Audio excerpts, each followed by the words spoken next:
नमस्कार, आप देख रहे हैं प्रताप न्यूज़ और मैं रमेश टेलर आपका स्वागत करता हूं। चित्तौड़गढ़ जिले के मंडपिया स्थित सांवलिया जी का विश्वविख्यात मंदिर, जहां श्री कृष्ण जन्माष्टमी पर विभिन्न आयोजन हुए। मंदिर को पूरी तरह रोशनी से लकदक किया गया और रात्रि 12 बजे जैसे ही भगवान श्री कृष्ण का जन्म हुआ, आसमान में सतरंगी आतिशबाजी से आसमान नहा उठा। ये आप देख रहे हैं किस तरह से विद्युत सजावट यहाँ साम्राज्य मंदिर मंडल द्वारा की गई है।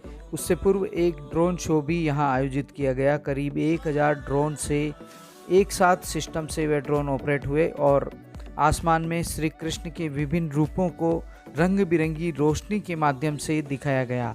ऐसा पहली बार हुआ है। ये आप देख रहे हैं। जन्माष्टमी की हार्दिक शुभकामनाएं। आसमान में ड्रोन के माध्यम से जो लाइटिंग की गई उसमें नज़र आई और वहीं ये श्री कृष्ण का एक और स्वरूप आसमान में इस तरह से ड्रोन के माध्यम से नज़र आया है। यहाँ विभिन्न प्रकार की कलाकृतियाँ आसमान में देखने को मिली, जब एक साथ कई ड्रोन उड़े और उन्होंने रंग बिरंगी रोशनियाँ बिखेरते हुए आसमान में श्री कृष्ण की लीलाओं का वर्णन किया।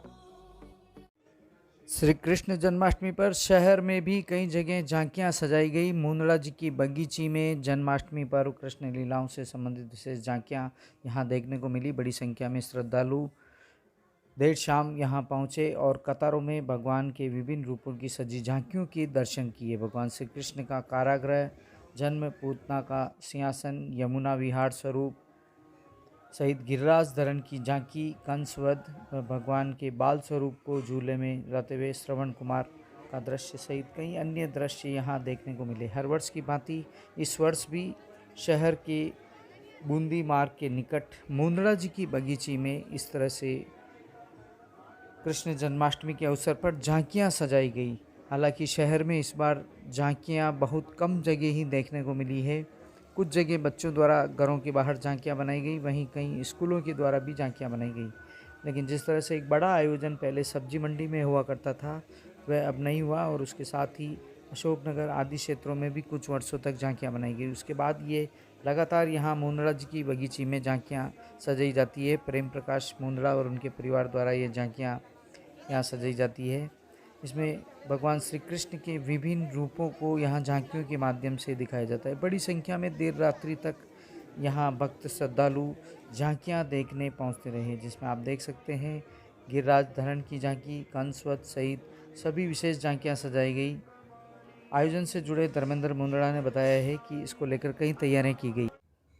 शहर के बूंदी मार्ग स्थित रामद्वारा में भी भागवत कथा का आयोजन चल रहा है। उसके साथ ही संत रमताराम महाराज एवं दिग्विजय राम महाराज यहाँ कथा श्रवण करा रहे हैं। जन्माष्टमी के अवसर पर यहाँ भी विभिन्न प्रकार के आयोजन हुए।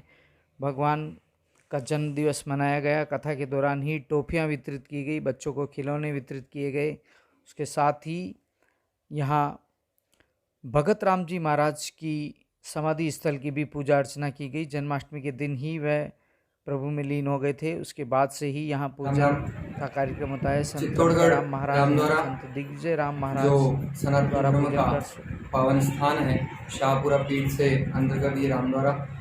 हर वर्ष की भांति यहाँ पर इस वर्ष भी श्रीमद् भागवत सप्ताह का आयोजन सभी भक्त मंडल के द्वारा चल रहा है। जैसा कि जन्माष्टमी का पर्व सारा विश्व मना रहा है, भगवान श्री कृष्ण की धरती के आगमन पर सारा जगत प्रफुल्लित है। सब अपने अपने भाव को लेकर के प्रेम से, हर्षोल्लास से भगवान के जन्मोत्सव का आनंद लेते हैं। क्योंकि भगवान परब्रह्म है और धरती पर मानव लीला करने के लिए मानव के रूप में आए हैं, इसलिए भगवान का ये पावन दिन भादवाष्टमी, जिस दिन भगवान पधारे और इस धरती को अनाचार अत्याचारियों से मुक्त किया, धर्म की स्थापना की, इसलिए जन्माष्टमी का पर्व मनाया जाता है। आज भादवाष्टमी का पावन दिवस है। जन्माष्टमी की आप सबको बहुत बहुत हार्दिक शुभकामना, बहुत बहुत बधाई। यहाँ भी रामद्वारा में भागवत सप्ताह के अंतर्गत आज चतुर्थ दिवस था, जिसमें नंद महोत्सव, कृष्ण अवतार और रामावतार के साथ वामन अवतार का प्रसंग आया, जिसमें भगवान के अवतारों का चरित्र हुआ और सभी ने धूमधाम के साथ कृष्णोत्सव, कृष्ण जन्माष्टमी का उत्सव मनाया।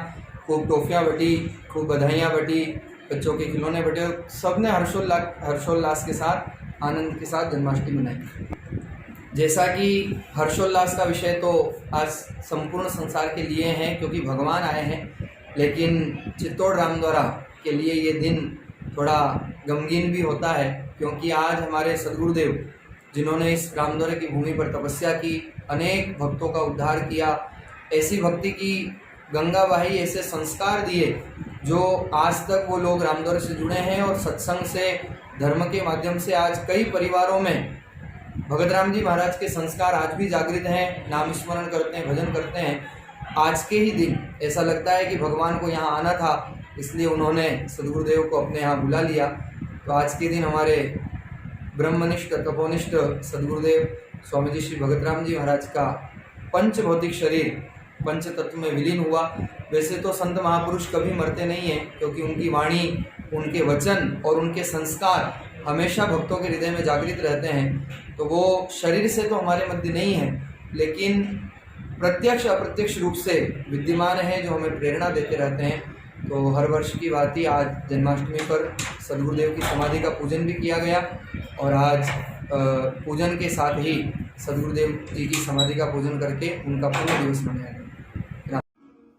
शहर के महाराणा प्रताप सेतु मार्ग पर चामठी खेड़ा चौराहे के निकट नौका रेजिडेंसी शिवालिक विहार में भी सांवलिया सेठ को 56 भोग धराया गया। कार्यक्रम के संयोजक प्रवीण लड्ढा ने बताया कि श्री कृष्ण जन्माष्टमी को लेकर यहाँ विभिन्न आयोजन हो रहे हैं। एक दिन पूर्व भजन संध्या का भी आयोजन किया गया था। श्रीनाथ सत्संग मंडल के राजेश सोमाणी, मुकेश सोमाणी, ईश्वर शर्मा, तनुश्री वैष्णव, अभिनंदन काबरा, सुमित हेड़ा द्वारा सुमधुर भजनों की प्रस्तुतियाँ दी गई। उसके बाद भक्त श्रद्धालुओं द्वारा यहाँ भगवान को 56 भोग धराया गया।